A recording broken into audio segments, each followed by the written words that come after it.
Olá, meus queridos, bom dia, boa tarde, boa noite para nós aí. Agora nós vamos conversar sobre as parcelas salariais, tá? Gente, as parcelas salariais são aquelas que refletem nas demais. Então, são aquelas que fazem parte do salário e que, por isso, elas vão ter um reflexo, elas vão refletir no cômputo, no cálculo das demais parcelas, tá? Nesse nosso vídeo de agora, nós vamos conversar sobre as comissões e as percentagens, ok? Gente, aquele empregado que ele recebe comissão ou percentagem, nós vamos ver que há uma diferença nessas duas nomenclaturas, embora isso acabe, sendo desvirtuado na prática, ele é um empregado que recebe remuneração variável, ou seja, vai depender do quanto de vendas ele faz naquele mês, o quanto de comissões ou percentagens que ele vai receber. Por isso que nós falamos que o comissionista, aquela pessoa que recebe por percentagem, ela possui um salário variável, ok?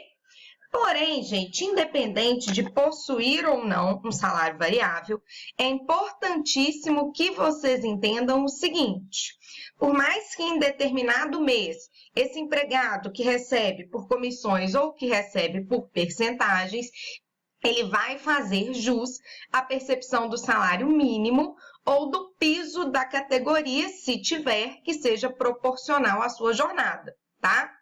Então, imaginem que eu tenho um empregado que ele é comissionista puro, ou seja, ele recebe apenas a título de comissão, o salário dele é aquilo que ele vende em determinado mês. Se em determinado mês, gente, ele não vender nada, mesmo assim, ele terá direito a receber salário. Qual vai ser o salário dele? O salário mínimo, se não houver um piso da categoria que seja melhor que o salário mínimo, claro que sempre ali proporcional à jornada, ok? Lembrando, gente, que se em determinado mês ele não atinge, esse salário mínimo ou esse piso da categoria com as suas vendas, e no mês seguinte ele atinge esse piso indo muito além, não é possível ao empregador compensar, tá? Então, vamos imaginar que hoje em dia o salário mínimo é R$1.000 e nesse determinado mês agora de março, um mês ruim, em virtude aí dessa questão do coronavírus, ele conseguiu vender apenas R$300. Mas aí chega no mês seguinte, ele vendeu R$3.000. Quanto que ele vai ter direito a receber em março? R$1.000. É sempre assegurado a ele o salário mínimo ou o piso da categoria. E no mês seguinte, o empregador ele pode descontar aquilo que ele teve que completar no mês anterior? De jeito nenhum, tá? O empregador não pode compensar esse salário do empregado, beleza? Gente, na prática, como eu comentei com vocês, há uma diferença entre o que seria comissão e o que seria percentagem, tá? A doutrina ela estabelece que as comissões seriam valores fixos que são recebidos em razão da venda de determinado produto. Ou seja, imagina que você é um vendedor de livros jurídicos, tá? E que fica estabelecido que cada livro vendido por você, você ganhará uma comissão de R$5, independente do valor do livro. Então, eu tenho aí uma parcela com valor fixo, que é recebido ali em razão da venda de determinado produto. Já a percentagem, gente, ela é um pouco diferente, Já como eu estava comentando com vocês, as percentagens vão constituir determinado percentual que incide sobre o valor da venda do produto. Então, já é um pouquinho diferente. É como se eu falasse com você que sobre cada venda que você fizer, você tem o valor de 5% a título de percentagem. Aí, esse valor ele vai ser diferente a depender do produto que você vende, tá? Na prática, gente, falar que uma pessoa é comissionista ou que uma pessoa recebe percentagem acaba sendo muito desvirtuado na prática. Então, o que tem acontecido? A doutrina ela acaba se referindo ao comissionista como aquele que recebe comissão ou percentagem, tá? E é assim que nós vamos continuar a partir da nossa aula de agora. tá? Ou seja, toda vez que eu me referir ao comissionista, aqui não vai fazer diferença se ele recebe comissão ou percentagem, porque o regramento legal é o mesmo, beleza? Então, vocês podem ficar tranquilos em relação a isso, tá? Gente, a doutrina também, ela traz duas diferenciações. Uma é o comissionista puro, como eu comentei com vocês, o comissionista puro vai ser aquele que recebe apenas comissões, e nós temos também o comissionista misto, tá? O comissionista misto é aquele que recebe parte do salário fixo e parte em comissões. Então, é quando você é contratado, o empregador fala com você, olha, você vai receber R$700 mais comissões. Esse seria o comissionista misto. Ele tem um salário fixo, mais as comissões a que ele fizer jus no determinado mês, tá? Gente, quando nós falamos, né, do comissionista, há alguns pontos específicos que nós temos que conversar. Primeiro deles, aqui não resta dúvida, comissão é parcela salarial. Então, o valor recebido a título de comissão, lembrem-se que quando eu falo em comissão, eu também estou falando em percentagem. O valor recebido a título de comissão, ele vai ser levado em consideração para o cálculo do 13º, para o cálculo das férias, para o cálculo do aviso prévio, tá? Porque é uma parcela salarial. Quando nós falamos no comissionista, há a dúvida sobre a questão do cálculo das horas extras, tá?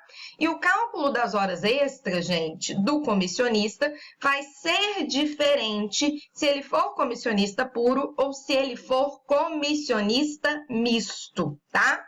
Quando o comissionista é um comissionista puro, ele vai receber apenas o adicional de 50%. Então, aqui difere um pouquinho daquilo que a gente aprende, que é hora mais o adicional. Porque aqui, gente, nós vamos entender que a hora ela já está sendo remunerada pela comissão que ele recebe, tá? Imagine, gente, que você é um vendedor de uma loja e aí em pleno Natal você trabalha 6 horas por dia, vamos colocar o exemplo mais comum, você trabalha 8 horas por dia. E aí em dezembro o empregador solicita que você trabalhe 2 horas a mais, que você trabalhe 10 horas naquele determinado dia. Essas 2 horas que você elaborar a mais, você não vai ganhar hora mais adicional, mas sim apenas o adicional, porque entende-se que a hora já está sendo remunerada pela possibilidade de vendas que você vai ter ali naquela jornada extraordinária, tá? Como que é feito o cálculo dessa hora, gente? O cálculo dessa hora é feito pela divisão das comissões recebidas no mês, dividido ali pelas horas trabalhadas. Isso está na súmula 340 do TST. Eu trouxe um exemplo aí para vocês. Eu pego, né, todas as horas que foram trabalhadas pelo empregado naquele determinado mês, quanto de comissão ele recebeu, e aí eu chego a uma média, no exemplo que eu trouxe aqui para vocês, eu chego a uma média de R$20 a hora. Nesse caso, gente, o empregado que trabalhou 5 horas extras, eu vou fazer 5 vezes 50% de R$20 a hora, vai dar R$10, então ele vai receber R$50 a título de hora extra, tá? A única exceção, gente, aqui no caso do comissionista puro, é o caso do cortador de cana-de-açúcar. Está lá na OJ 235, tá? Tendo em vista que é um trabalho exaustivo, o do cortador de cana-de-açúcar, ele vai receber o valor da hora mais o adicional. Mas aqui é uma exceção, tá? Porque o comissionista puro, via de regra, ele vai receber apenas adicional. Entende-se que o valor da hora já está sendo remunerado pelas comissões, beleza? Eu trouxe aqui para vocês um exemplo do comissionista puro, depois vocês dão uma olhadinha atenta a esse slide. Vamos conversar então sobre a hora extra do comissionista misto. Já o comissionista misto, gente, como eu comentei com vocês ali no inicinho do vídeo, ele recebe um salário fixo mais as comissões a que ele fizer jus em determinado mês.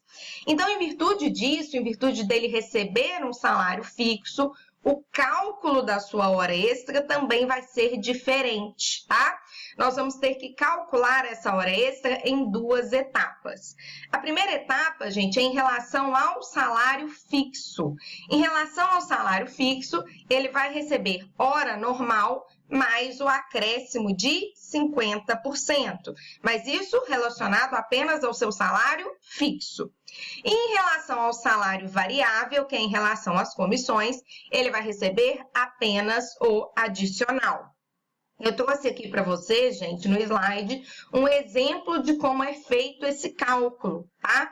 Eu coloquei aqui um comissionista misto que recebe parte salário fixo, né? E parte em comissões, tá vendo?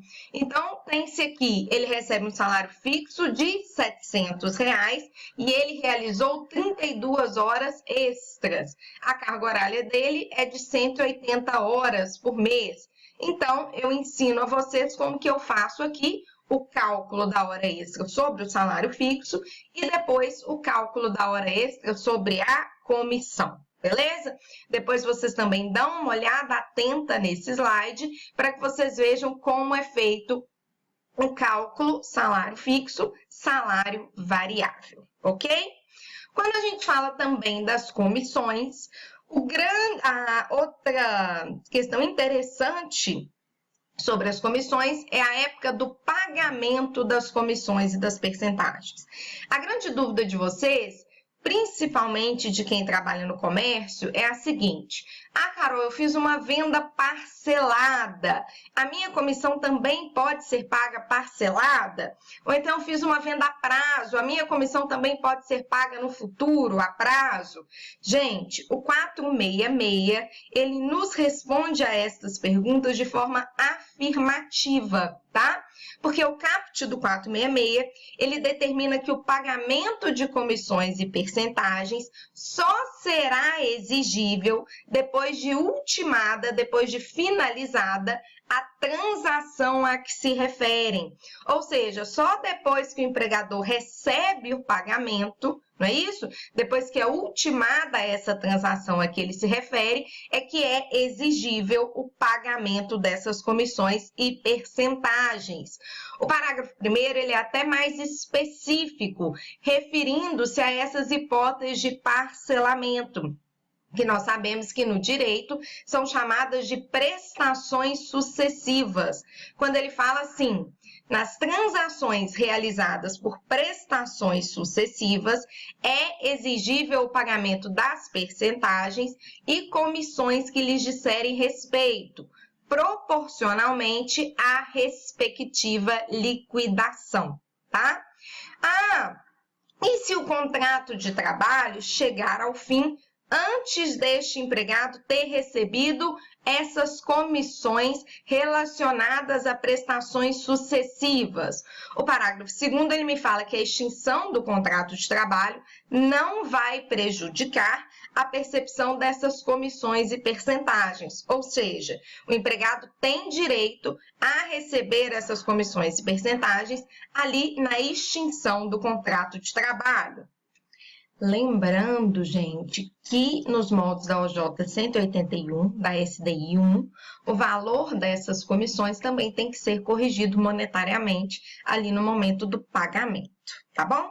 Eu espero que vocês tenham gostado dessa aula de comissões e percentagens. Na próxima aula, nós vamos falar sobre gratificações. Obrigada!